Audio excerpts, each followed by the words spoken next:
Ok, pessoal, então aqui projetando um pouquinho das imagens para ficar melhor, mais explicadinho com os exemplos para vocês. Olha lá.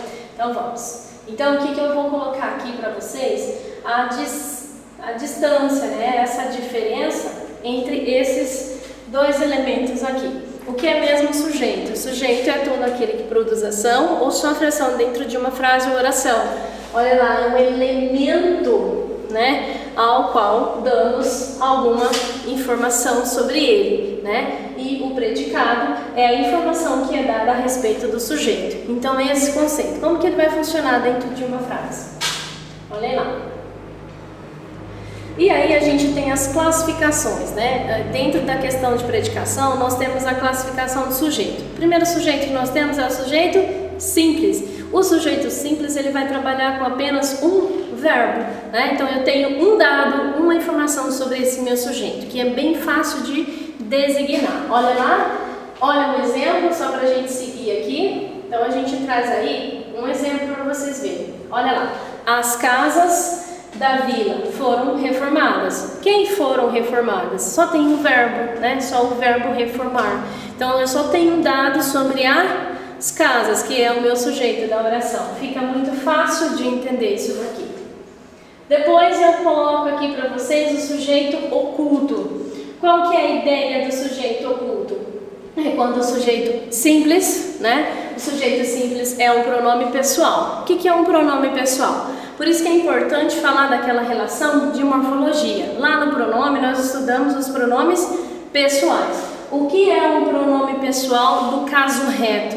São eles: eu, tu, ele ou ela, nós, vós, eles ou elas. São eles. Mas quais aqui nós trabalhamos com a constância de oculto? Nós trabalhamos com todos eles, tá bom? Então o sujeito oculto vai trabalhar muitas vezes, eles não vão aparecer, por isso que é oculto, tá? Mas se eu fizer a conjugação, eu sei qual pronome do caso reto está ali na frase, mediante a minha conjugação verbal. Olha só um exemplo. Viajamos ontem para Manaus. Quem viajou? Nós. Viajamos, o sujeito está oculto, mas eu sei que alguém viajou, né? E foram quem? Foram essas pessoas, né? Ou seja, foram o pronomezinho nós. Outro exemplo. Falei com você ontem à tarde. Quem falou com você ontem à tarde?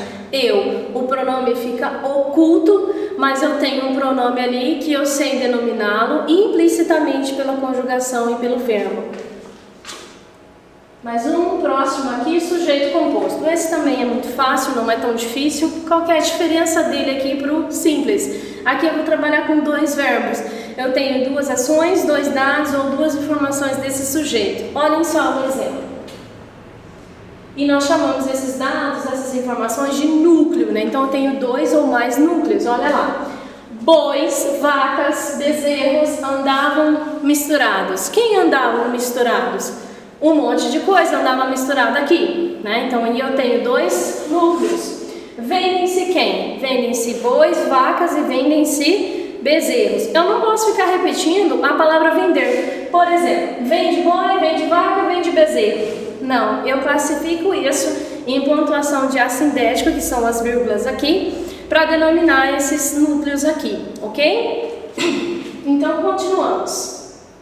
O sujeito indeterminado, como o próprio nome já diz, ele indetermina, não consigo identificar quem é o sujeito da minha oração. Como que isso acontece? Ele acontece a partir de duas estruturas sintáticas. É muito importante pensar no sujeito indeterminado. Olhem só, eu não consigo identificar, essa é uma primeira dica. A segunda dica é a seguinte: eu trabalho com a oração nos verbos na terceira pessoa do plural, tá bem? Quem que é a minha terceira pessoa do plural? Eles ou elas. Para trabalhar com um sujeito indeterminado, eu preciso pensar, só vai acontecer na terceira pessoa do plural, ok? Esse é o primeiro caso. Depois, olha lá, quebraram o vidro da biblioteca. Quem quebrou? Não sei. Aqui eu não tenho nenhuma pista, né? Nenhuma pista de quem foi. Se foi uma pessoa, se foi um animal que bateu, se foi um veículo e assim sucessivamente. Acontece em segundo momento também, vejam só. O sujeito indeterminado ele pode acontecer também oração nas pessoas ainda, né? Eu falei da terceira pessoa do plural, acontece, e aqui também ele acontece com um, que também acontece lá no oculto. Mas vejam a regra, vejam a diferença. Ele acontece na terceira pessoa do singular, mas ele tem o pronome se. Cuidado, ele tem partícula se. Lá no sujeito oculto ele vai acontecer na terceira pessoa do plural, porém não tem partícula se. Essa é a regra, essa é a diferença. Olha o exemplo. Desconfiou-se dos valores apresentados. Quem desconfiou? Eu não sei, né? Desconfiou-se, alguém, ela, ele, eu não consigo identificar o sujeito da oração. Se tirarmos a partícula se, eu já não tenho mais sujeito indeterminado, ok? Ainda. E aí a gente trabalha com o seguinte, o último aqui, o último tópico, oração sem sujeito. A oração sem sujeito, como o próprio nome já diz, eu vou trabalhar sem essa questão de sujeito. Ela existe para alguns verbos, principalmente verbos como haver. Olha lá, acontece no sentido de existir, então aí eu tenho uma oração sem sujeito. Normalmente as orações sem sujeitos, elas estão voltadas para a questão de fenômeno natural. E olha lá, quando indica tempo passado aqui nesse caso, o verbo haver vai fazer o seguinte com a oração. Olha lá, havia muitas pessoas da festa. Eu consigo identificar quantas pessoas tem, quem que estava ali? Não consigo denominar se é ele, se é eu, se é ela, mesmo colocando quantas questões de composições de núcleo eu tenho aqui, tá bom? Olha só. Depois, também trabalho ainda com o verbo fazer. Quando esse verbo indicar tempo decorrido. Por exemplo, faz 2 anos que eu mudei para o interior. Então eu trabalho com isso. Eu consigo identificar sujeito ali? Não. E muito pelo contrário, eu trabalho com tempo decorrido também. Então alguns verbos vão trabalhar nessa direção aqui. Mais um.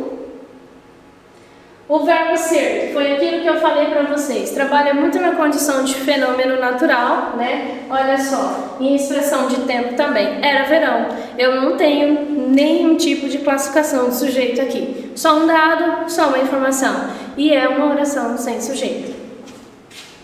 Aí aquilo que eu falei para vocês, os verbos como fenômeno natural, só um exemplo para vocês para a gente finalizar essa aula. Ó, ainda não choveu o suficiente este ano. Eu não tenho sujeito, mas eu tenho aí uma atividade de fenômeno natural. O que é importante lembrar? A questão da composição do sujeito. Eu tenho o sujeito simples, que eu tenho um núcleo. O sujeito composto, que eu tenho 2 núcleos ou mais. O sujeito oculto é quando não aparecem os pronomes do caso reto, todos eles. O indeterminado acontece por 2 instâncias. A questão do elemento, eles na questão da frase, aí eu tenho o pronome, né, do caso reto na terceira pessoa do plural, ele vai acontecer nesse lugar, e ainda na terceira pessoa do singular, mas acompanhada de partícula se. E o oculto, pessoal, acontece como verbos haver, no sentido de existir, os verbos de fenômenos naturais, principalmente, ok? Fica a dica aí.